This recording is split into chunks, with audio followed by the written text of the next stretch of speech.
नमस्कार, city centre में स्वागत है आपका। मैं हूं अमृत तिवारी और अहम खबर इंदौर से, जहां नीट परीक्षा में अव्यवस्था पर बोले हैं कलेक्टर। नियमों में नहीं था पावर बैकअप का प्रावधान, बिजली जाने से 2 सेंटर पर हुआ था अंधेरा।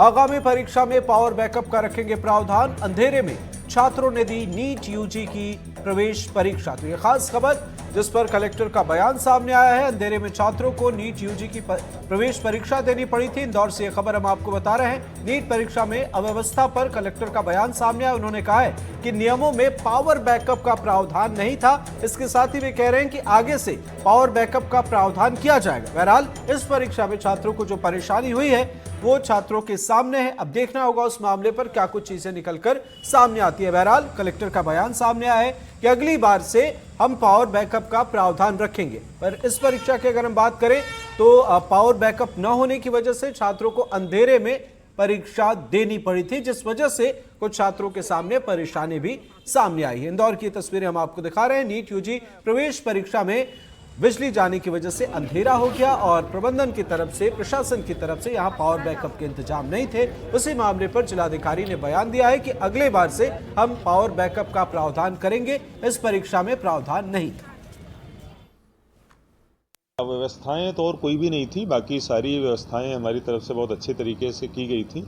लेकिन चूंकि दोपहर में 2 से 5 का एग्ज़ाम था और जिस तरीके से कल का मौसम था वो एक तरीके से बिल्कुल अनप्रेसिडेंटेड था, और चूंकि नियमों में किसी भी तरीके के पावर बैकअप का प्रावधान नहीं था और बिजली जाने से और अंधेरा होने से कुछ जगहों पर, खासतौर पर 2 ऐसे सेंटर्स हमारे संज्ञान में आए हैं जहां पर अंधेरा होने की समस्या आई और बच्चे परेशान हुए। सहयोगी तनुश्री हमारे साथ जुड़ गई हैं। तनु, जिलाधिकारी का इस मामले पर कलेक्टर का बयान सामने आया है कि प्रावधान नहीं था पावर बैकअप का, अगली बार से वे करेंगे, लेकिन इस परीक्षा में नहीं था। क्या है अपडेट? आपसे एक अपडेट और उसके बाद कुछ और भी सवाल। जी देखिए, बीते दिन रविवार को नीट परीक्षा जो है इंदौर में 49 केंद्रों पर रखी गई थी, जिसमें 27,000 विद्यार्थियों ने भाग लिया था। फिलहाल मैं एक केंद्र पे मौजूद हूँ, बाल विनय केंद्र विद्यालय है ये, जहाँ पर कई विद्यार्थी यहाँ पे मौजूद थे। आपको बता दें कि इंदौर में 2 जो है केंद्र ऐसे मिले हैं जहाँ पर ना तो इलेक्ट्रिसिटी थी और ना ही कोई वेंटिलेशन की व्यवस्था थी। कलेक्टर से जब बातचीत की तो उनका ये कहना था कि प्रावधान नहीं है, पावर बैकअप का प्रावधान नहीं दिया गया है। हालांकि आपको ये भी बता दें कि बीते दिन रविवार को अचानक दोपहर 4 बजे के बाद इंदौर में मौसम बिगड़ा था। तेज आंधी तूफान, बारिश, ओलावृष्टि हुई थी, जिसके बाद पूरे शहर में ही बिजली गुल थी। 16 घंटे का समय था। 16 घंटे तक इंदौर में बिजली नहीं आई थी। रात भर लोग बिजली के लिए तरसते रहे। हालांकि सवाल ये उठता है कि जो परीक्षार्थी परीक्षा देने पहुंचे थे, जो 27,000 विद्यार्थी अलग अलग केंद्रों पे परीक्षा देने पहुंचे थे, उनके लिए कोई सुविधा नहीं की गई थी। बिजली का पावर बैकअप भी नहीं रखा गया था। अभी हमने कलेक्टर आशीष सिंह का भी बयान सुना। उन्होंने ये कहा कि किसी प्रकार का बैकअप नहीं था। पर जो परीक्षार्थी है और जो अभिभावक है वो ये सवाल कर रहे हैं कि जब वो इतनी बड़ी एग्जाम ले रहे हैं, इतना बड़ा पेपर कर रहे हैं, तो जो बेसिक नेसेसिटी है पावर बैकअप का, वो केंद्रों पे होना आवश्यक है। फिलहाल मैं जिस केंद्र पे मौजूद हूँ, यहाँ पर भी जो परीक्षार्थी थे उनका कहना था यहाँ पर भी पावर बैकअप किसी प्रकार का मौजूद नहीं था। वेंटिलेशन नहीं था, जिस वजह से उनको कई समस्याओं का सामना करना पड़ा। जी बिल्कुल तनु, आपने बिल्कुल सही कहा, लेकिन छात्रों को जो परेशानी हुई है उसका जिम्मेदार कौन होगा? और ये जो हवाला दिया जा रहा है कलेक्टर की तरफ से कि नियमों में पावर बैकअप का प्रावधान नहीं था, तो ऐसे कई चीजों में हम देखते हैं जहां पर कागजी तौर पर ऐसी चीजें नहीं लिखी रहती। तो फिर तैयारी प्रशासन किस चीज की कर रहा था? किस चीज के इतने ढिंढोरे पीटे गए? ये एक बड़ा सवाल है। क्या कुछ कहा जा रहा है? कैसे रिएक्शन सामने आ रहे हैं? छात्र इससे कितने परेशान हुए? जी अमृत, आपने एकदम सही सवाल पूछा है। जो पावर बैकअप है वो एक बेसिक फैसिलिटी होती है। जिस प्रकार से पानी केंद्रों में उपलब्ध कराया जाता है, उसी प्रकार से पावर बैकअप भी रखना अनिवार्य है। हालांकि अगर आप नियमों का इंतजार कर रहे हैं, कागजी नियमों का इंतजार कर रहे हैं कि अगर नियमों पे लिखा जाएगा, कागजी अक्षरों में दिया जाएगा कि पावर बैकअप जो है यहाँ पे प्रोवाइड किया जाएगा, तभी आप पावर बैकअप देंगे, ये कोई सही स्टेटमेंट नहीं है। ये कोई सही प्रावधान जो उन्होंने बताया है वो सही स्टेटमेंट नहीं है। विद्यार्थियों में बहुत आक्रोश था जब परीक्षार्थी परीक्षा केंद्रों से बाहर निकले हैं, तो उनके आंखों में आंसू थे। जो उन्होंने इतने महीनों मेहनत की है एक बड़े परीक्षा के लिए, जिस परीक्षा के लिए वो साल भर इंतजार करते हैं, साल भर तैयारी करते हैं, उसी दिन ये गड़बड़ हो गई। उसी दिन जो है पावर बैकअप नहीं रहा। कई विद्यार्थियों का कहना था कि जब उन्होंने शिकायत की उसके बाद परीक्षा केंद्रों में मोमबत्ती लाई गई। आप इमेजिन कर सकते हैं, और मेरे जो दर्शक है, हमारे दर्शक है, उनसे भी मैं सवाल करूंगी, क्या विद्यार्थी जो है वो इतने बड़े पेपर देने आ रहे हैं इंदौर में, और वो मोमबत्ती के रोशनी में ये पेपर दे रहे हैं। तो ये कई तरह के सवाल उठाते हैं। और बात करें बिजली की, तो इंदौर शहर में पिछले 16 घंटे से, अब तो 16 घंटे से ज्यादा समय हो चुका होगा, अभी भी मैं यहाँ पे मौजूद हूँ, तो इंदौर में कई इलाकों में अभी तक बिजली नहीं है। ये 24 घंटे से ऊपर का समय हो चुका है। बिजली विभाग भी उतना ही कसूरवार है जितना हमारी प्रशासन, इंदौर का प्रशासन कसूरवार है। बिल्कुल। तनुश्री, कितने देर तक छात्रों को ये परेशानी हुई है? देखिए, जो एग्जाम का टाइमिंग था वो दोपहर 2 से 5 बजे का था। हालांकि कलेक्टर और जितने भी प्रशासनिक अधिकारी हैं उन्होंने कहा है कि 4 बजे के बाद जब मौसम बिगड़ा है तभी इन केंद्रों के अंदर ये तकलीफें आई है। तो कुल मिला के हम मान सकते हैं कि 1 या 1.5 घंटे की परेशानी जो है विद्यार्थियों को अंदर झेलनी पड़ी। 1 या 1.5 घंटा जो लास्ट आर जो अपन बोलते हैं कि एग्जाम में एकदम पीक आवर होता है, जहां पर परीक्षार्थी एकदम ध्यान लगा के पेपर देते हैं या फिर अपना पेपर रीचेक करते हैं, उसी समय ये दिक्कत आई है। और ऐसे बड़े पेपर में जब अपन देखते हैं कि वेरिफिकेशन जो होता है वो कंप्यूटर्स के जरिए होता है, कैमरे के जरिए आपको स्कैन किया जाता है, और ऐसी स्थिति में जब जो है लाइट्स नहीं है तो कैसे ये यूनिट्स काम करेंगी। आखिरी के 1 घंटे में जो है यहाँ पे बिजली नहीं थी, पावर बैकअप नहीं था, जिस वजह से परीक्षार्थियों को कई समस्या का सामना करना पड़ा। अगर हम देखें तो गर्मी का भी मौसम है, उमस जो है बहुत ज्यादा हो गई थी। वेंटिलेशन की दिक्कत नहीं थी, बाहर आंधी तूफान चल रहा था, अंदर परीक्षार्थी बैठे हुए थे तो खिड़की बंद कर दी गई थी, तो अंदर किसी प्रकार की वेंटिलेशन की सुविधा नहीं थी। तो गर्मी तो थी, लाइट भी नहीं थी, और वेंटिलेशन की भी दिक्कत विद्यार्थियों को करनी पड़ी थी। बिल्कुल। तनु, एक बड़ा सवाल यह है कि पावर बैकअप का प्रावधान नहीं था, लेकिन यह सवाल तो वाजिब है, जाहिर सी बात है बच्चों को परेशानी हुई है, और यह तो प्रावधान है कि परीक्षा में अगर किसी तरह की अव्यवस्था होती है या कहीं कोई परेशानी होती है तो उस पर संज्ञान लिया जाएगा। क्या कहा जा रहा है इस मामले पर, क्या उम्मीद की जा रही है और क्या कुछ प्रशासन का रुख है? ये देखिए, कलेक्टर से जब मीडिया बाइट लेने गया, जब मीडिया ने बातचीत करने का प्रयास किया, तो उन्होंने साफ शब्दों में कह दिया कि इस बार प्रावधान नहीं था पावर बैकअप का। अब अगले बार कोई यूपीएससी का एग्जाम होगा या कोई बड़ा एग्जाम होगा तो उसमें ख्याल रखा जाएगा कि पावर बैकअप रखा जाए, भले ही वो नियमों में उसका प्रावधान हो या ना हो। तो उन्होंने आश्वासन के तौर पे यही कहा है कि अगली बार ये ध्यान रखेंगे कि पावर बैकअप रखा जाए। हालांकि इसी के साथ आपको ये भी मैं बता दूं कि जब नीट की परीक्षा अंदर हो रही थी, जब ये समस्या हो रही थी, जो छात्र अंदर मौजूद था, हम कैमरा लेकर अंदर नहीं जा सकते थे, पर जो अंदर छात्र मौजूद थे, जब उनसे बातचीत की गई तो उनका ये कहना था कि अंदर उन्होंने काफी लंबे समय तक हंगामा किया, जिसके बाद जो सेंटर्स में जो अधिकारी थे, जो कर्मचारी थे, उन्होंने उसके बाद मोमबत्ती का इंतजाम किया है। तो आप अंदाजा लगा सकते हैं जी, कितनी बिल्कुल आपने सही जद्दोजहद, कहा। कितनी और मेहनत एग्जाम और तो सब बड़े ही होते हैं, सब भविष्य की बुनियाद गढ़ते हैं। इस मामले पर प्रबंधन को बेहतर तरीके से, प्रशासन को बेहतर तरीके से सोचना चाहिए। लकीर के फकीर बनने से चीजें नहीं बेहतर होती। अगर पावर बैकअप का प्रावधान नहीं था तो प्रशासन को इस मामले पर बेहतर तरीके से आने वाले वक्त के लिए भी और इस गलती के लिए भी सोचने की जरूरत है। बहुत बहुत शुक्रिया, नजर बनाए रखिए आप, आगे आपसे लेंगे अपडेट। और आगे बढ़ते हैं, खबर गुना से है, जहां गुना में भोपाल इंदौर मार्ग को जोड़ने वाला महावीरपुरा ओवरब्रिज जर्जर हो चुका है और ओवरब्रिज पर 100 से ज्यादा छोटे बड़े गड्ढे हो गए हैं, जिस वजह से आए दिन यहां हादसे होते हैं। समस्या को लेकर लोगों ने अनोखे तरीके से प्रदर्शन किया। ओवरब्रिज पर बड़े बड़े अक्षरों में वेलकम टू गुना लिखा, गड्ढों पर चूना डाला गया। प्रशासन का ध्यान अपनी ओर खींचने की कोशिश की गई। प्रदर्शन कर रहे लोगों का कहना है कि यहां हर दिन हजारों वाहन गुजरते हैं, लेकिन प्रशासन और जिम्मेदार विभाग इसकी अनदेखी कर रहा है। प्रदर्शन की यह भी एक तस्वीर है, दूर से ही आपको यह तस्वीर साफ साफ नजर आएगी। इस सड़क पर जो भी गड्ढे हैं उनको हमने चूने से हाईलाइट किया है और देखने में आया करीब करीब 100 गड्ढे के आसपास इस पूरे ब्रिज पे 100 गड्ढे हैं और तकरीबन 10,000 वाहन या इससे ज़्यादा वाहन भी हो सकते हैं। इतनी संख्या में यहाँ से वाहन रोजाना गुजरते हैं। बावजूद इसके प्रशासन इस ब्रिज की अनदेखी कर रहा है। लोग छुटमुट घटनाओं से रोजाना चोटिल हो रहे हैं। इसके अलावा बड़े वाहन इन गड्ढों को बचाने के फेर में सड़क को क्रॉस करते हुए चलते हैं तो दुर्घटना की आशंका भी बनी रहती है। पर जो गहरे गड्ढे हुए हैं इनको भरना चाहिए। अगर ये प्रशासन आने वाले दिनों में इन गड्ढों को भरने का काम नहीं करेगा तो हम स्वयं जन सहयोग से इन गड्ढों को भरने की कोशिश करेंगे।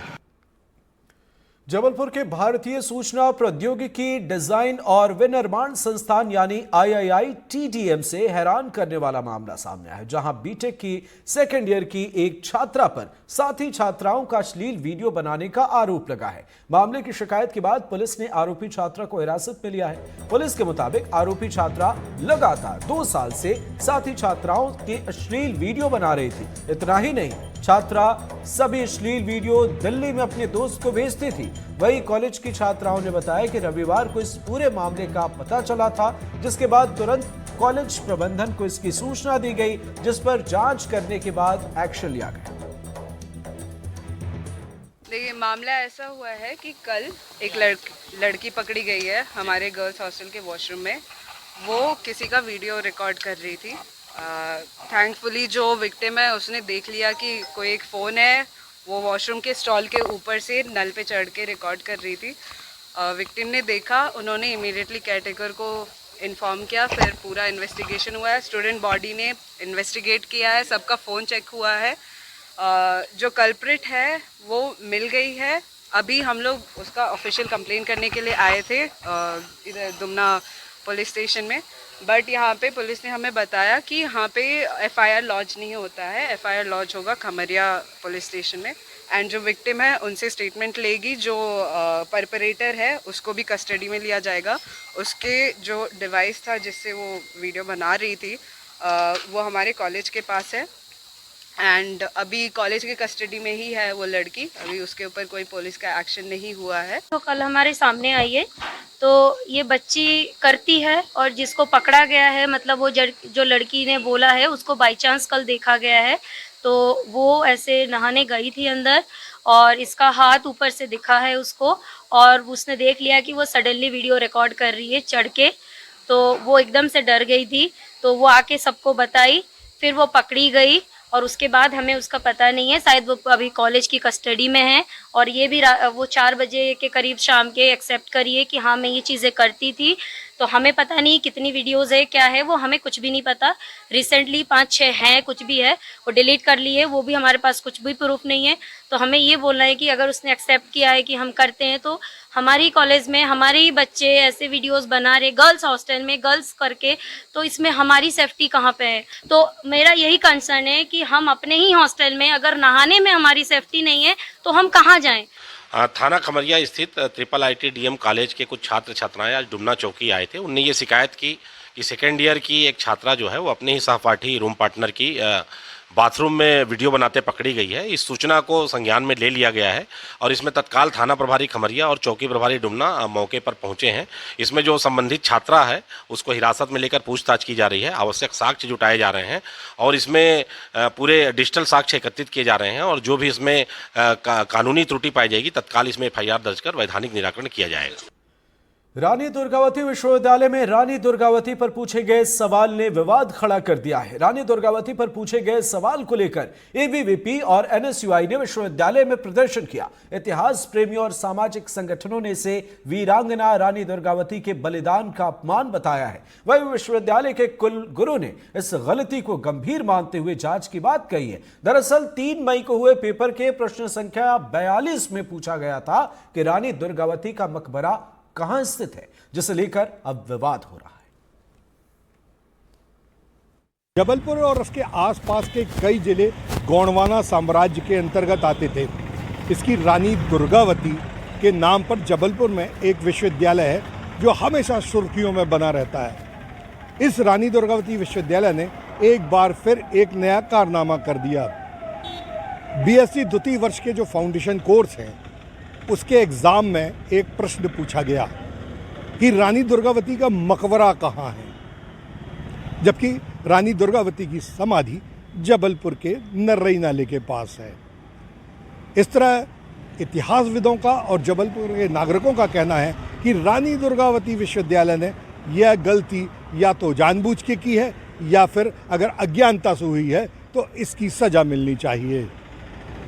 परीक्षक नियंत्रक इसकी जांच करने की कह रहे हैं, लेकिन बड़े आश्चर्य की बात है कि जब पेपर सेट किया गया तो ये कैसे गलती हो गई कि रानी दुर्गावती की समाधि को मकबरा कह दिया गया। वीरेंद्र शर्मा के साथ संजीव चौधरी, एनडीटीवी के लिए। जबलपुर और उसके आसपास के कई जिले गोंडवाना साम्राज्य के अंतर्गत आते थे। उज्जैन के महाकाल मंदिर परिसर में सोमवार दोपहर बड़ा हादसा टल गया। मंदिर परिसर में बने प्रदूषण कंट्रोल बोर्ड रूम में आग लग गई। यह प्रदूषण control board room facility centre के ऊपर बना था। जानकारी मिलते ही फायर ब्रिगेड की टीम मौके पर पहुंची और कड़ी मशक्कत के बाद आग पर काबू पाया गया।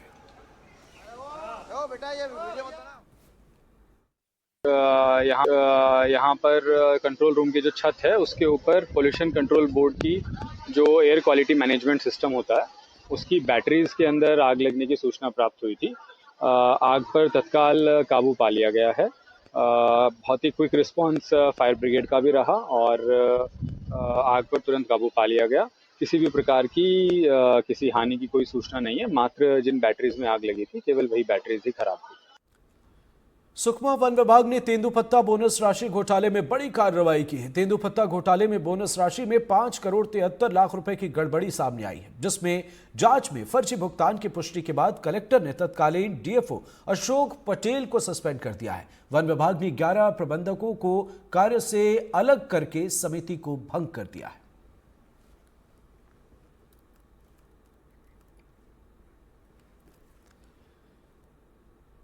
मध्य प्रदेश के मंदसौर की पॉश कॉलोनी दशरथ नगर में दंदहाड़ी चेन स्नैचिंग की घटना से सनसनी फैल गई है। एक महिला अपने घर के बाहर खड़ी थी, तभी मोटरसाइकिल सवार 2 बदमाशों ने महिला के गले से चेन छीन ली।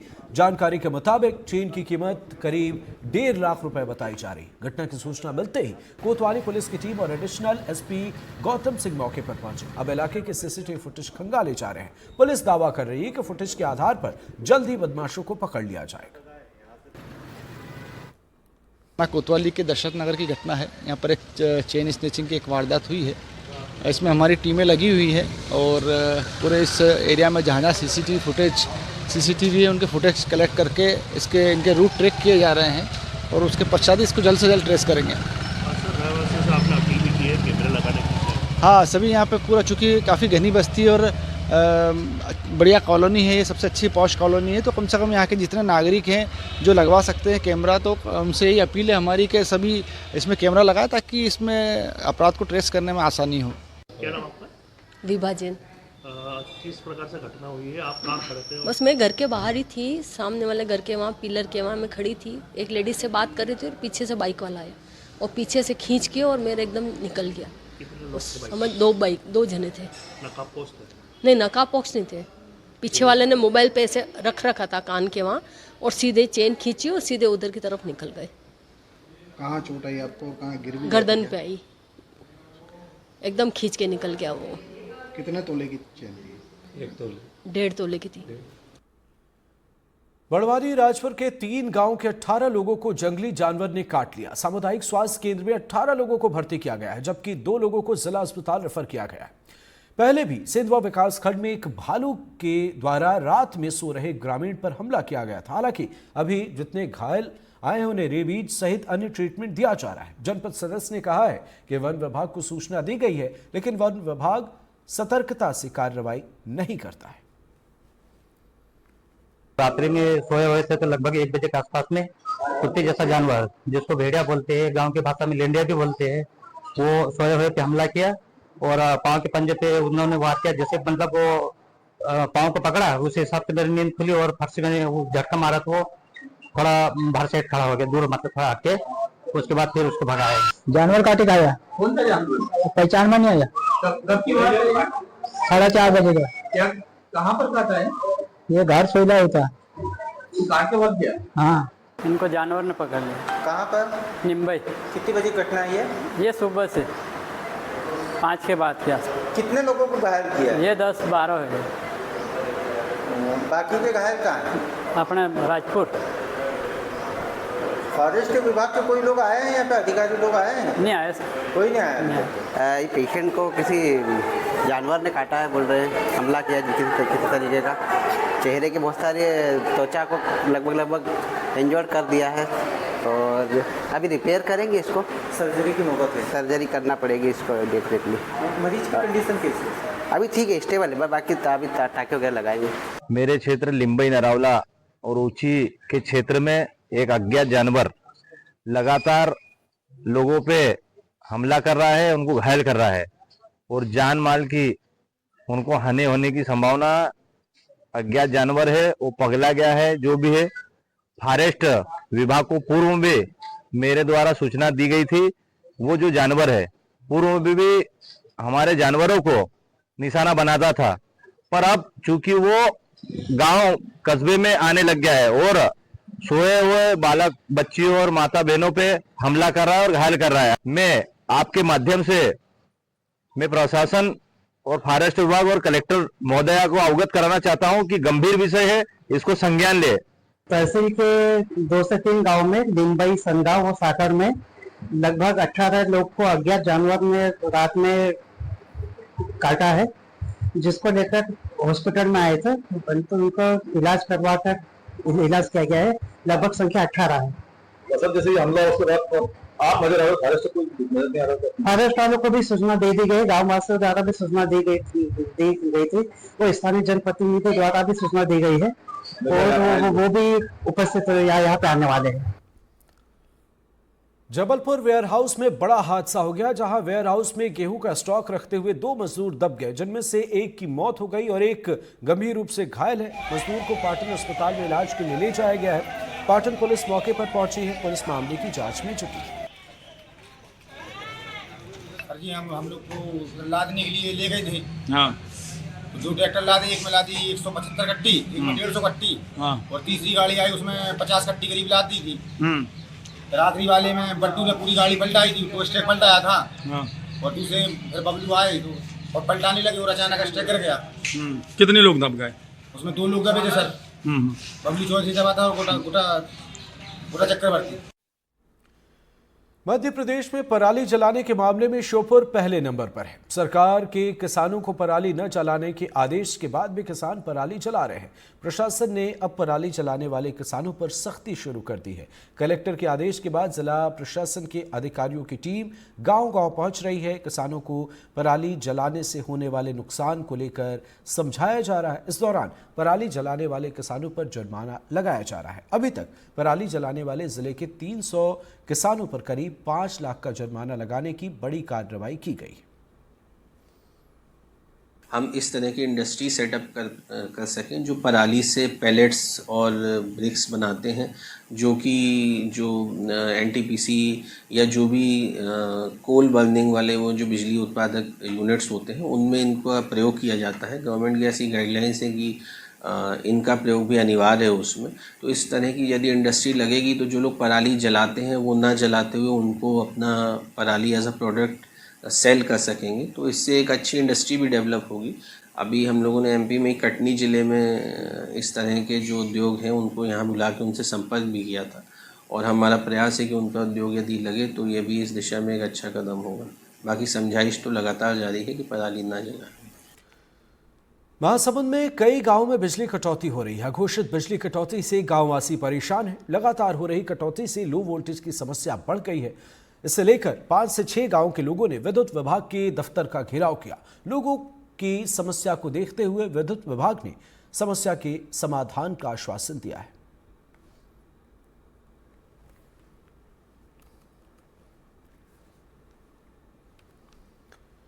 अशोकनगर में आंधी तूफान से जनजीवन अस्त व्यस्त है। मुंगावली की पुरानी कृषि मंडी में टीन शेड गिर गया। विजयपुरा इलाके में तूफान से मोबाइल टावर गिर गया। कई जगह शादी समारोह के टेंट उड़ गए हैं। जिले में कई जगह बिजली सप्लाई बाधित है।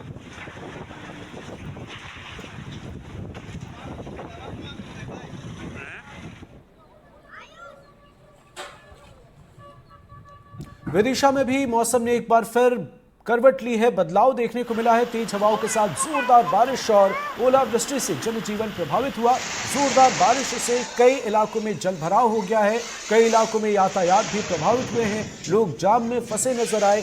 बारिश और ओलावृष्टि से फसलों को भी भारी नुकसान हुआ।